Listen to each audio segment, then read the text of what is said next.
प्यारे बच्चों, आज हम करेंगे 8th क्लास की एसएसटी की वर्कशीट नंबर 8।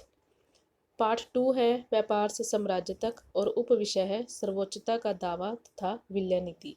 पिछली वर्कशीट में भी हमारा यही लेसन था, तो उसमें भी हमने ईस्ट इंडिया कंपनी के बारे में पढ़ा था और ईस्ट इंडिया कंपनी ने किस तरह से पूरे राज्य पर अधिकार जमा लिया था। तो आगे अब सर्वोच्चता की नीति और विलय नीति के बारे में पढ़ेंगे। तो वर्कशीट शुरू करने से पहले बच्चों वीडियो को लाइक कर देना और सब्सक्राइब कर देना। तो फर्स्ट है हमारा सर्वोच्चता की नीति कि सर्वोच्चता की नीति क्या है। तो जैसा कि आप जानते हैं कि 19वीं सदी की शुरुआत से ईस्ट इंडिया कंपनी अपने क्षेत्र के विस्तार की आक्रामक नीति पर चल रही थी। तो गवर्नर जनरल लॉर्ड हेस्टिंग्स ने सर्वोच्चता की एक नई नीति शुरू की। तो इस नीति के अनुसार ईस्ट इंडिया कंपनी का यह दावा था कि उनकी जो सत्ता है वो सर्वोच्च है, सर्वोच्च यानी सबसे अच्छी है, इसलिए वह भारतीय राज्यों से भी ऊपर है। तो अपने हितों की रक्षा के लिए वह भारतीय रियासतों पर कब्जा करने और कब्जे की धमकी देने को अपना अधिकार मानती थी और यह सोच बाद में भी अंग्रेजों की नीति में भी दिखाई देती रही। तो अंग्रेजों की इस नीति का पूरा जोरों शोरों से विरोध हुआ। तो उदाहरण के लिए जब अंग्रेजों ने दक्षिण भारत में कित्तूर, जो अब कर्नाटक राज्य में है, जैसे छोटे से राज्य को अपने कब्जे में लेने का प्रयास किया, तो कित्तूर की रानी चेन्नम्मा ने अंग्रेजों के खिलाफ आंदोलन छेड़ दिया। तो 1824 में उन्हें गिरफ्तार किया गया और 1829 में जेल में ही उनकी मृत्यु हो गई। तो रानी चेन्नम्मा के बाद संगोली कित्तूर के एक करीब चौकीदार रायन्ना ने यह प्रतिरोध जारी रखा। यानी जो कित्तूर की रानी चेन्नम्मा है, उसने अंग्रेजों के खिलाफ आंदोलन छेड़ दिया था, उसने हार नहीं मानी थी। तो चौतरफा चारों तरफ से समर्थन और सहायता से उन्होंने बहुत सारे ब्रिटिश शिविरों और दस्तावेजों को भी नष्ट कर दिया था। तो आखिरकार उन्हें भी अंग्रेजों ने पकड़कर 1830 में फांसी पर लटका दिया और प्रतिरोध के ऐसे कई दूसरे उदाहरण भी हैं।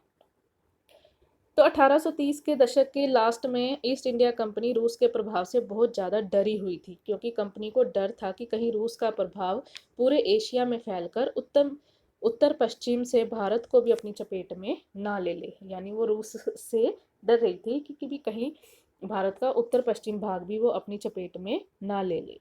तो इसी डर के चलते अंग्रेज अब उत्तर पश्चिम भारत पर अपना नियंत्रण स्थापित करना चाहते थे। तो उन्होंने 1842 में अफगानिस्तान पर, 1843 में सिंध पर और 1849 में पंजाब पर शासन स्थापित कर लिया। तो ये थी हमारी सर्वोच्चता की नीति। दूसरी है हमारी विलय की नीति। तो विलय की जो नीति है वो गवर्नर जनरल बने लॉर्ड डलहौजी के शासनकाल में चली। लॉर्ड डलहौजी ने एक नई नीति अपनाई जिसे विलय नीति का नाम दिया गया। तो विलय नीति क्या थी कि अगर किसी शासक की मृत्यु हो जाती है, तो होता है ना, जब किसी शासक की मृत्यु हो जाती है तो आगे उसका राजा ही, उसका जो बेटा है वही राजा बनता है। लेकिन अगर मान लो उसका कोई बेटा नहीं है तो उसकी रियासत हड़प कर ली जाएगी, यानी कंपनी के भूभाग का वो हिस्सा बन जाएगी। तो इस तरह से कई रियासतें जैसे सतारा हो गया, सबलपुर हो गया, उदयपुर, नागपुर और झांसी, ये अंग्रेजों के हाथों में चली गई। तो आखिरकार 1856 में कंपनी ने अवध को भी अपने नियंत्रण में ले लिया। इस बार अंग्रेजों ने एक नया तर्क दिया। उन्होंने कहा कि वह अवध की जनता को नवाब के कुशासन से, यानी बुरे शासन से आज़ाद करने के लिए कर्तव्य से बंधे हुए हैं, इसलिए वे अवध पर कब्जा करने के लिए मजबूर हैं। तो अपने प्रिय नवाब को जिस तरह से उन्होंने गद्दी से हटाया गया, तो उसे देखकर लोगों में गुस्सा भड़क उठा और अवध के लोग भी फिर 1857 के महान विद्रोह में शामिल हो गए। तो आगे आप लोगों को 1857 का महान विद्रोह के बारे में भी बताया जाएगा।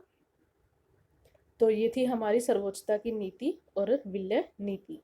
तो इस वर्कशीट से संबंधित कुछ क्वेश्चन आंसर दिए गए हैं। फर्स्ट है हमारा क्वेश्चन, सर्वोच्चता की नीति क्या थी? सर्वोच्चता की नीति ईस्ट इंडिया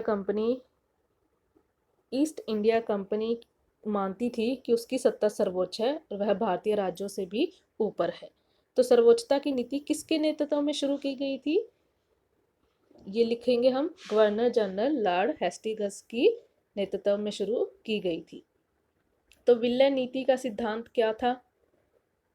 विल्यन नीति का सिद्धांत बताया ना अभी आप लोगों को कि अगर किसी शासक की मृत्यु हो जाती है और उसका कोई पुरुष वारिस नहीं है तो उसकी रियासत हड़प ली जाएगी। तो यह हड़प ली जाएगी। तीसरा है हमारा, सर्वोच्चता की नीति के तहत दक्षिण भारत के किस राज्य पर कब्जा करने का प्रयास किया गया। सर्वोच्चता की नीति के तहत दक्षिण भारत के कित्तूर राज्य पर कब्जा करने की कोशिश की गई। तो उसका परिणाम क्या हुआ? उसका परिणाम यह हुआ कि कित्तूर की रानी चेन्नम्मा ने अंग्रेजों के खिलाफ आंदोलन छेड़ दिया। ईस्ट इंडिया कंपनी रूस के प्रभाव से क्यों डरी हुई थी? वह इसलिए डरी हुई थी कि कहीं रूस का प्रभाव पूरे एशिया में फैलकर उत्तर पश्चिम से भारत को भी अपनी चपेट पे ना ले ले। यदि आप कित्तूर के नागरिक होते तो ईस्ट इंडिया कंपनी के विरुद्ध आपकी क्या प्रतिक्रिया होती?